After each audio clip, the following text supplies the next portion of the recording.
अस्सलामुअलैकुम व्यूअर्स, उम्मीद है आप सब लोग खैरियत से होंगे। ये पूरी दुनिया के लिए एक हैरान कुन बात है कि यूएस और सऊदी अरेबिया के ताल्लुकात अब इतने खुशगवार नहीं रहे। क्या वो बड़ी वजह है कि जिसकी वजह से यूएस और सऊदी अरेबिया के ताल्लुकात अब इतने खुशगवार नहीं रहे? इसकी असल हकीकत क्या है और इस सब कशमकश में पाकिस्तान की तकदीर किस तरह से बदल सकती है, ये सब और इससे जुड़ी हुई हकीकत आपको वीडियो में बताने जा रहे हैं। उससे पहले चैनल को सब्सक्राइब करना, वीडियो को लाइक एंड शेयर करना ना भूलिएगा। सऊदी अरेबिया के मुताबिक डॉलर में ट्रेड करना उसके लिए अब इतना जरूरी नहीं रहा और सऊदीया ने अब युआन में ट्रेड करने का सोच लिया है डॉलर की बजाय। सऊदीया अब चाइना से ऑयल ट्रेड डॉलर की बजाय युआन में करना चाहता है और इस सब को लेके सऊदीया अब वाशिंगटन से इतना खुश नहीं रहा।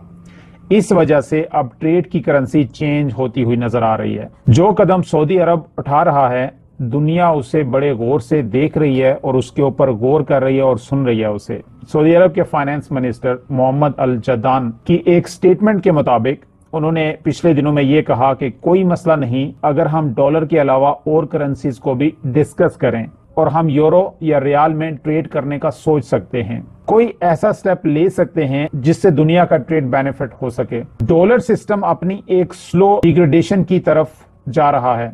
सऊदीया अब सिंगल डोमेस्टिक करेंसी का रोल तोड़ना चाहता है। सऊदीया और यूएस के रिलेशंस बदलने जा रहे हैं और इस सब की वजह से सऊदी अरब और यूएस के जो रिलेशंस हैं उसमें ये नाखुशगवारियां आ रही हैं। ईस्ट अब स्लोली स्ट्रांग होता जा रहा है। इंडिया और चाइना का इसमें बहुत बड़ा रोल है। इस टॉपिक के ऊपर कहीं अलग से वीडियो बनाएंगे। यूएस और सऊदीया के रिलेशंस की नाखुशगवारी की एक बड़ी रीजन ये है कि पेट्रो डॉलर सिस्टम यूएस को ही स्ट्रांग करता है और डॉलर वापस उसकी ट्रेजरी में ही चला जाता है। इस वजह से सारे कंट्रीज को ऑयल एंड एनर्जीज बाय करने के लिए डॉलर को स्टॉक करना पड़ता है और जब वो उनकी पेमेंट्स करते हैं तो सारा पैसा घूमता फिरता फिर यूएस वापस चला जाता है।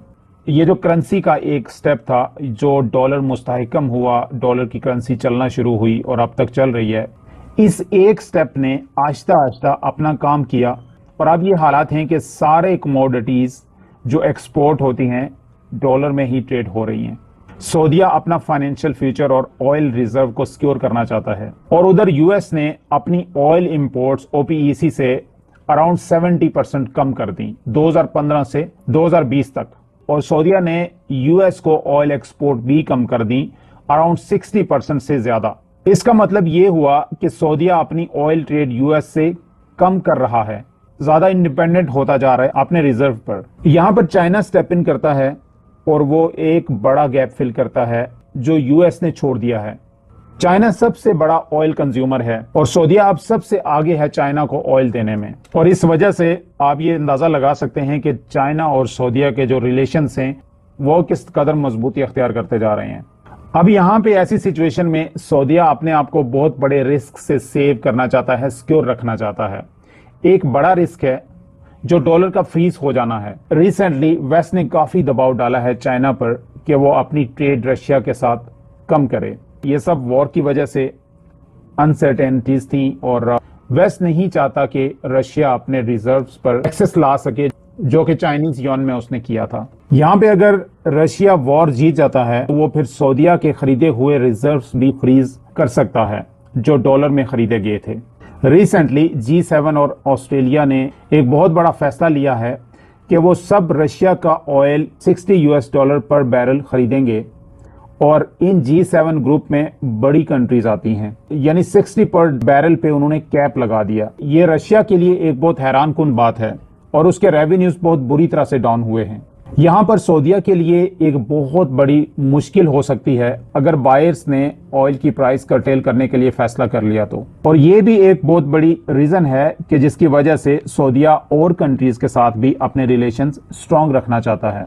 जब आप अपनी कंट्री के रिलेशंस स्ट्रांग करना चाहते हैं तो सबसे बेहतरीन तरीका उसका ये होता है कि आप बायलैटरल ट्रेड करें। बायलैटरल ट्रेड क्या होती है कि लेट से सऊदीया अगर पाकिस्तान को ऑयल देता है तो पाकिस्तान रुपीस में उसकी पेमेंट करे, चाइना को ऑयल देता है तो चाइना युआन में उसकी पेमेंट करे, यानी जिस कंट्री को वो ऑयल देता है वो कंट्री अपनी करेंसी में ही उनको पेमेंट करें, जिससे कंट्री को बहुत फायदा होता है। और अगर किसी भी कंट्री को बिजनेस अच्छा मिलेगा तो ऑब्वियसली उन दो कंट्रीज के रिलेशंस अच्छे होंगे।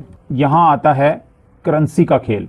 और ये सिर्फ सऊदी अरेबिया ही नहीं बल्कि देखा देखी यूएई भी यही स्टेप्स फॉलो कर रहा है और रुपीस में नॉन ऑयल ट्रेड इंडिया के साथ करना चाहता है। ये करेंसी की ग्लोबलाइजेशन होने जा रही है जो कि एक बहुत ही अहम स्टेप है काफी सारे कंट्रीज के लिए। यहां पर करेंसी की स्ट्रेंथ आजमाई जाएगी। सारा पैसा करेंसी की बॉन्ड्स में नहीं होगा, कुछ पार्ट गोल्ड में भी हो सकता है जो कि सबसे ज्यादा स्टेबल जाना जाता है।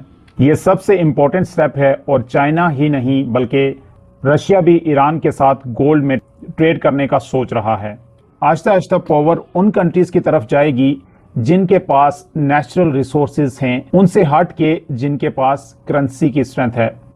और ये मूव सऊदीया की बायलैटरल ट्रेड डिफरेंट करेंसीज में एक टेस्ट के तौर पे काम करेगी, जिसका रिजल्ट बहुत बुरा होने के चांसेस नहीं है बल्कि इन कंट्रीज को एक बड़े रिस्क से बचाएंगे। अब यहाँ पे अगर देखें कि इस सारी कशमकश में ऑयल अगर बायलैटरल ट्रेड के ऊपर आ जाता है, यानी अगर पाकिस्तान भी डॉलर के बजाय रुपीस में पेमेंट करता है तो कितना बड़ा फायदा इकोनॉमी में ऐड हो सकता है।